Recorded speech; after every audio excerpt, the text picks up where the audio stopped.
Congratulations. పేరు మీ పేరు చాలా ప్రాముఖ్యం చెందిందన్న.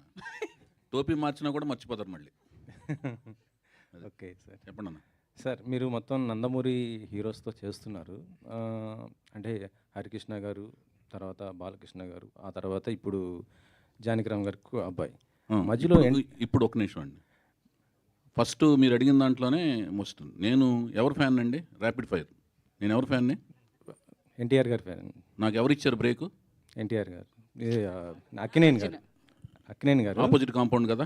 అదే ఒక నిమిషం వినండి. ముందు ఫస్ట్ మీరు అడిగిన దానికి నేను చెప్తున్నాను. నేను అడిగిన దాన్ని ఒబ్బే చేయకూడదుగా నేను ముందు.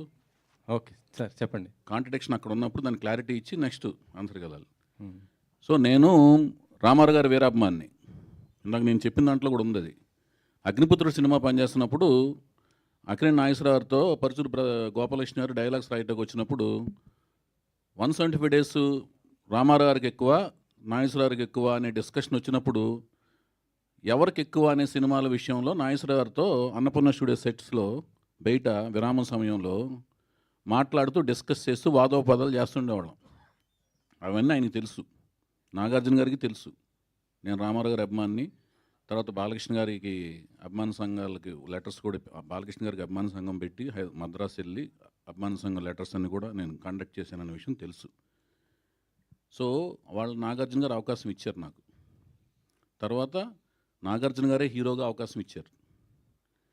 తర్వాత నేను సొంత బ్యానర్ పెట్టుకుని అప్పుడు నేను వెళ్ళి హరికృష్ణ గారితో సినిమా తీశా. తర్వాత నాకు ఎవరు అవకాశం ఇచ్చారని మూడో సినిమా మహేష్ బాబు ఇచ్చారు.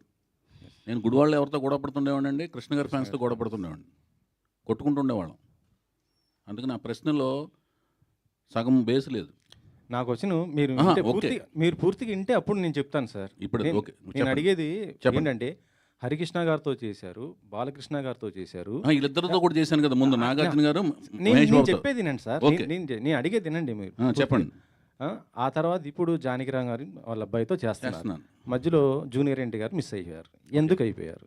మీరు మిస్ చేశారా, లేకపోతే ఆయనకి ఒప్పుకోలేదా, బిజీ అయిపోయి? నేను ఎన్టీఆర్ గారి గురించి అడుగుతున్నాను. నేను చేసేదే సినిమాలు ఒక 1 yearకి 2 yearsకి 3 yearsకి అలా సినిమాలు చేస్తుంటానండి. నాకేంటంటే కథ నేనే రాసుకుంటాను. రాసుకున్న తర్వాత ఆ రాసుకున్న కథకి ఎవరు అవసరం అనుకుంటే వాళ్ళ దగ్గరికి వెళ్ళి అప్రోచ్ అయ్యి సినిమా తీస్తాను. అందుకని ఈ బస్సు దిగి ఇంకో బస్సు వెంటనే ఎక్కేద్దాం అనే తాపత్రయము, కంగారు లేదు లైఫ్లో. నేను ప్రేమ వివాహం చేసుకున్నా. ప్రేమ వివాహం చేసుకున్న తర్వాత ఏమవుద్దండి, భార్య పట్ల విధేయతను, బాధ్యత, కుటుంబం, వాళ్ళతో కూడా సరదాగా తిరుగుతుంటాను.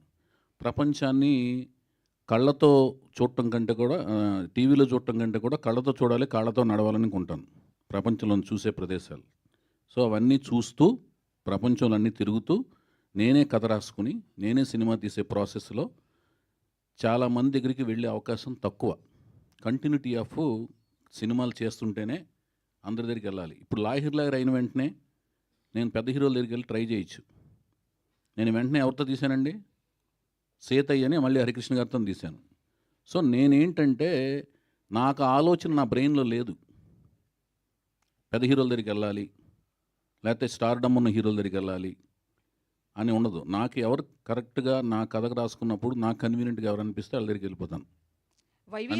అంటే ఆ వెళ్ళినప్పుడు తారక్ దగ్గరికి ఎందుకు వెళ్ళకూడదు అనేది మీ ప్రశ్న అనమాట. తారక్ దగ్గరికి వెళ్ళాలనే కథ నా ఆలోచనలోకి రాలేదంటున్నాను. కానీ ఎన్టీఆర్ గారికి ఇష్టమైన మనవడు జూనియర్ ఎన్టీఆర్ కదా. సో మీకు ఎందుకు ఆ థాట్ రాలేదు? ఎన్టీఆర్ గారికి ఇష్టమైన మనవడు అని ఎవరు చెప్పారు? ఆయనే చెప్పారు. ఎవరు కాదు, అదే నేను ఒకటి చెప్తాను, అది రాసుకుని పెద్ద పారాగ్రాఫ్తో ప్రింట్ చేస్తారు రేపు పొద్దున. చెప్పండి. అట్లా కాదండి.